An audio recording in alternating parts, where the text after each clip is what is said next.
The photograph sat untouched for decades in a shoebox that smelled of dust, old paper, and something faintly metallic, like cold pennies pressed together.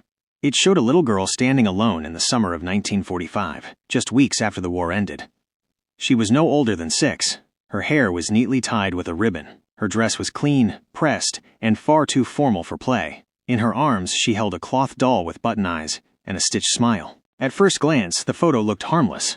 Sweet, even. The kind of image families kept on mantles. The kind no one questions, until someone zoomed in on her hand. Before the zoom, people noticed the girl's eyes. They weren't frightened. They weren't happy either. They looked focused, as if she were listening to something just outside the frame. As if the doll wasn't a toy, but a responsibility. The photograph was taken behind a boarding house near the rail yards, temporary housing that filled up fast when soldiers came home and just as quickly emptied when people disappeared. Records from the town were incomplete. Many were burned in a courthouse fire in the early 1960s. What survived came in fragments, ration cards, school rosters, a death certificate without a cause, and the photo. When a private collector acquired it and scanned it at high resolution, he expected nothing more than to clean scratches and correct fading. That's when the first anomaly appeared. The little girl's right hand, wrapped around the doll's wrist, did not look like a child's hand. The fingers were too long. The knuckles too pronounced. The skin texture didn't match the rest of her body. It looked older. Veined. Tense. As if it belonged to someone else entirely. At first, it was dismissed as a shadow artifact. A trick of light. Old cameras did strange things. Film warped. Exposure lied. But the longer the image was studied, the harder it became to explain. The hand was not resting. It was gripping. The girl's name, according to a penciled note on the back of the photograph, was Margaret Lorne. No birth record could be found. No school enrollment. No mention of her in census data. But the boarding house existed.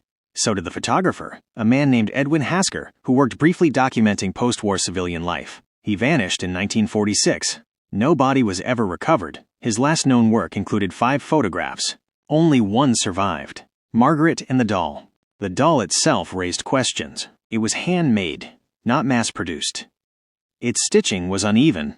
The cloth discolored in places, as if soaked and dried repeatedly. One button eye sat lower than the other. Its mouth was not smiling. It was straight. Severe. Intentional. When the image was enhanced further, something else emerged. The doll's left hand was missing, and Margaret's grip was not around the doll's arm, but around an empty sleeve, as if she were holding on to something that was no longer there, or something that could not be seen. Neighbors interviewed decades later remembered rumors. They remembered a child who never spoke, a girl who stood too close to adults, listening, a girl who refused to let go of her doll, even when sleeping, even when bathing. One woman recalled hearing Margaret cry through the boarding house walls late at night, not screaming, whispering, repeating the same phrase again and again, slow and careful, like a lesson being memorized. "He says not yet," she would say. "He says hold tighter." The war had just ended, but death had not left town. Trains still arrived at night. Some people came home wrong. Others never came home at all. And children noticed things adults refused to see. When the photograph was finally restored fully, contrast balanced, grain reduced, detail sharpened, the hand revealed its final secret. The fingernails were cracked, dirty, and under the nails, pressed deep into the skin, were thin, dark lines, like dried blood. Not Margaret's blood, someone else's. The collector shut down the project that same night. He said the room grew cold while he worked, that the image began to feel heavier the longer it stayed open on his screen, that when he closed his eyes, he could feel pressure around his own wrist, as if someone were testing his grip, seeing if he would let go. Because the hand in the photo was not Margaret's, and it was not the doll's. It belonged to something that needed to be held, something that did not want to be alone, something that had already chosen the girl. After the restoration was halted, the photograph did not disappear. It was locked inside a padded archival sleeve, placed in a drawer, and left alone. That should have been the end of it. It wasn't. Within days, the collector began waking up with soreness in his right hand. Not cramps, not numbness, pressure marks, thin, purplish lines around the wrist and knuckles, like fingers that had held on too tightly during sleep. He told no one. Instead, he returned to the image, because something about the girl would not let him stop. Margaret Lorne's face, when examined closely, showed micro-expressions that didn't align with childhood innocence. Her lips were slightly parted, not in surprise or joy, but concentration. Her eyes weren't focused on the camera. They were angled downward, toward her hand, toward the grip, as if she were monitoring it. A second scan revealed something even more unsettling. The skin tones on Margaret's arm and the strange hand did not match, not even close. Where her arm showed soft gradations of light and shadow, the hand appeared flat, dense, almost pressed into the photograph itself. The veins followed no natural pattern. The wrist bent at an angle impossible for a living limb. This was not motion blur. This was not damage. This was presence. The boarding house records, thin as they were, revealed one more detail. In early September of 1945, a child was reported missing from the property. Not Margaret, another girl. No name recorded. Only a note written in shaky ink. Last seen with doll. The doll. The more it was studied, the worse it became. Zooming in on the fabric revealed stains beneath the stitching, dark, irregular patches that did not align with normal wear. The cloth had been unstitched and restitched multiple times, as if something inside had been removed, then forced back in. And the empty sleeve. That sleeve wasn't collapsed the way cloth normally falls. It was stretched, pulled, as though something invisible still occupied it. A child psychologist consulted on the image offered a chilling interpretation. Margaret's posture, rigid shoulders, locked elbow, firm grip, matched that of a child restraining someone else. Not comforting. Not holding. Containing. That's when the collector noticed the background. Behind Margaret, near the edge of the frame, stood the boarding house wall. Wooden planks. Peeling paint. A narrow window. Inside the window's reflection, barely visible, was another shape. A second child. No face. Just the outline of a head. And a raised arm, reaching toward Margaret's hand. The photograph was never meant to show one child. It showed two. One was just no longer fully there. The town's oral history filled in what records could not. In the final weeks of the war, a soldier returned home unstable. He stayed at the boarding house. He had a daughter. He kept her locked in their room when he drank. One night, neighbors heard screaming. The next morning, the soldier was gone. So was the child. Margaret was seen later that day in the yard, holding her doll, holding something else. Children, it was said, were closer to the thin places. They could feel when something refused to move on, and sometimes, out of fear or kindness or obedience, they helped hold it here. The hand in the photo tightened the more it was studied. That was not imagination. Frame-by-frame comparison showed it clearly. The fingers curled in, increment by increment, as if responding to attention, as if feeding on it. The collector stopped sleeping. Every time he closed his eyes, he felt the same sensation. A small hand in his own. Too strong. Too cold. Not wanting to be dropped. And then the doll appeared in his apartment. He did not remember buying it. He did not remember bringing it inside. But it was there, sitting upright. One sleeve empty. The other, clenched. The doll was not supposed to exist outside the photograph. That was the thought that kept returning, over and over, like a nail tapped gently into the same place until it finally breaks skin. The collector stood in his apartment doorway for nearly an hour staring at it. It sat on a chair he never used. Its fabric was older than any modern replica.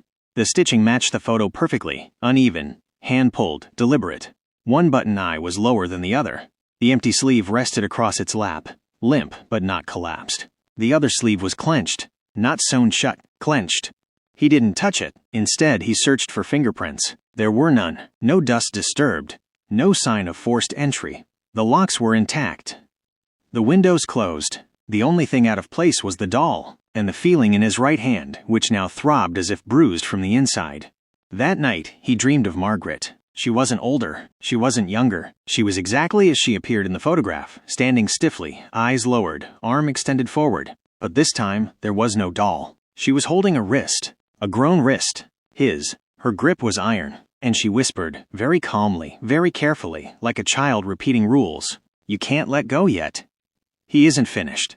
He woke up screaming. His hand was numb. Purple marks circled his wrist, deeper than before. One nail-shaped crescent had broken the skin. The next morning, he returned to the photo. He didn't want to, but something inside him knew that if he didn't look, if he looked away, something worse would happen. The image had changed. Margaret's hand was no longer angled downward. It was higher, closer to the camera, closer to him. The doll's empty sleeve, previously hollow, now showed a faint outline. 5 thin impressions, finger-shaped, as if something had slipped halfway back in. He reached out without realizing it, stopped himself inches from the screen. The pressure in his hand intensified instantly, as if something on the other side had noticed the gesture and responded. That's when he understood. The photograph wasn't being restored. It was being completed. A second expert was brought in, quietly, unofficially. A man who specialized in anomalous historical media. He refused to give his real name. He studied the image once. Just once. Then he shut the laptop. "This isn't a haunting," he said. "It's a transfer." He explained it simply. In times of mass death, wars, epidemics, disasters, some spirits didn't move on cleanly. They attached to objects. People. Especially children. Children were anchors. They could hold what adults couldn't. Margaret wasn't haunted. She was assigned.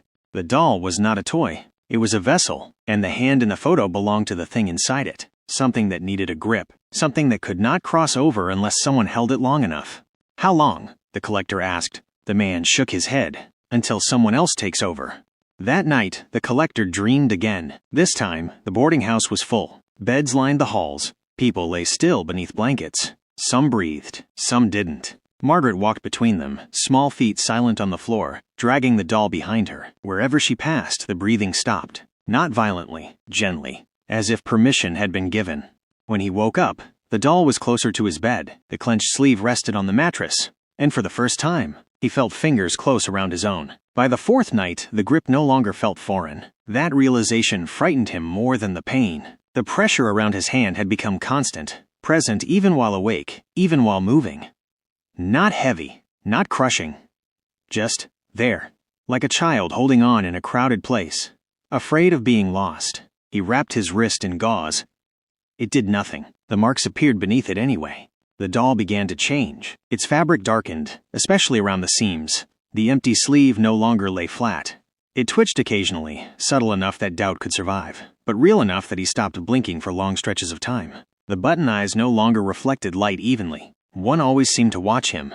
He returned to the boarding house ruins. The building had been torn down years ago, replaced by a gravel lot behind a closed factory. But the ground still remembered. Old foundations left impressions. Shadows fell in the wrong places. Standing there, his hand throbbed violently. The pressure tightened, as if the thing holding him knew where it was. He dug, not deep, just enough to disturb the soil. The smell came immediately. Old rot, old cloth, and beneath it something smooth. A child's wrist bone, still wrapped in fabric. The police were never called, because when he looked closer, he saw the fabric wasn't clothing. It was doll cloth, stitched, bound, used. The expert had warned him. A transfer. Someone had to hold on. Margaret had done it first. And when she couldn't anymore, the photograph found someone new. Back in his apartment, the photograph was no longer on the desk. It hung on the wall, centered, perfectly level. Margaret's eyes now looked straight out of the frame, at him. Her hand, once holding the doll, now reached forward, toward the viewer, toward the present. He finally understood the hand. It didn't belong to the dead child. It belonged to the next one, the living hand, slowly being replaced. His fingers began to stiffen. The skin around his knuckles darkened, veins standing out sharply, too sharply. When he looked in the mirror, his right hand no longer matched the left. It looked older, tighter, wrong. The doll lay open on the floor, its stitches torn, empty. Whatever had been inside it was gone. And whatever it needed, it had found him. That night, the final dream came. Margaret stood beside him, older now, relieved. Her hand was free. "You're very good at holding," she said softly, and then she let go. When authorities later entered the apartment, they found no sign of struggle. No doll, no photograph, just a single image printed and left behind on the table. A new photograph, taken recently. In it stood a man, alone, holding a doll. And if you zoomed in, you could see his hand wasn't his anymore. The photograph was cataloged quietly. No press release. No exhibition. No public record. Just a sealed evidence envelope labeled, "Unidentified, found property." Inside it was the image of a grown man standing stiffly in a dim apartment, eyes unfocused, posture rigid. In his arms rested the same cloth doll, aged beyond reason, its fabric darker now, heavier with something time could not explain. And his hand. Everyone who saw it noticed the same thing. It was not posed. It was working. The fingers were locked tight around the doll's wrist, tendons raised, knuckles strained white beneath skin that looked stretched thin. The hand appeared older than the rest of him, older than it should have been, etched with lines that did not match the man's age, as if it had lived a longer life, as if it had held on for years. The man was never found. Neighbors said they heard footsteps pacing late into the night for several days. Then nothing. No movement. No sound. No smell of decay. Just absence. When the apartment was cleared, the walls bore faint impressions, hand-shaped smudges near doorways, hallways, corners. Always at child height. Always reaching. The photograph should have ended the cycle. It didn't. It completed it. Weeks later, a junior archivist reviewing unrelated post-war media noticed something odd. The original 1945 photo, the one with Margaret, had changed again. Margaret was no longer holding the doll. Her hand was empty, relaxed, at rest. Her expression had softened, just slightly, as if she had been released from a duty she had carried far too long. But the doll was still there, not in her arms, at her feet, upright, waiting. The archivist reported sudden numbness in her right hand that same afternoon. By morning, she couldn't close her fingers without pain. She requested time off. She never returned. The pattern was undeniable now. The photograph didn't curse people randomly. It chose those who looked too closely, those who tried to understand, those who stayed. Children had always been the first choice, but adults would do, especially ones who believed they could let go.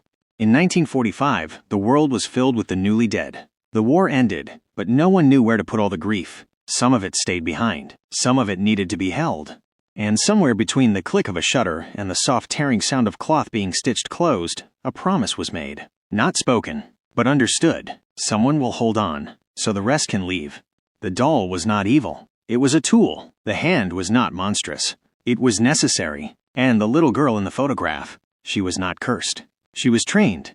Because the most dangerous thing a spirit can be is unfinished. The final record associated with the photograph was never meant to be found.